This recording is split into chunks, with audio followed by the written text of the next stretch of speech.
Hi friends, today I'm going to talk about accountability for lockdown. We have had so many things cropping up in our mind which we always desired to do, but we're not able to do because of lack of time. These things could be as simple as I want to serve other people, I want to teach children of poor people, I want to do new courses to upgrade my skills, I want to add a new degree to my qualification.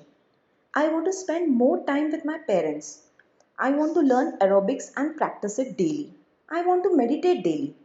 Or I want to read the translation of holy scriptures like Bible, Quran or Gita, but we're not able to do.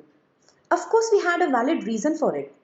We were stuck up in our daily routine of working 9 to 5 or expanding our businesses or taking care of a house or even studying for a career. But now we must have realized that everything or every routine is at a standstill. For those who are working, they are either working from home or in some other way. But most of us are working only at 50% of our capacity or even lesser. Even if you are working at 100% capacity, you still save time on traveling. Maybe 1 or 2 hours in a day. So, one thing is sure that we have been given extra time by this lockdown. No matter, even if that extra time is only for 1 hour in a day, it amounts to a minimum of 60 hours in a lockdown of 60 days.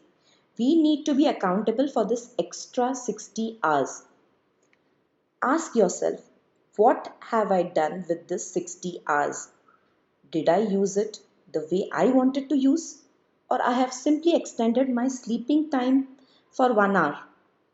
This is a very important question to ask for each one of us.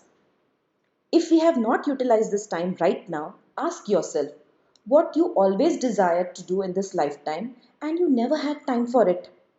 After finding the answer, take a step towards it right now, that is today.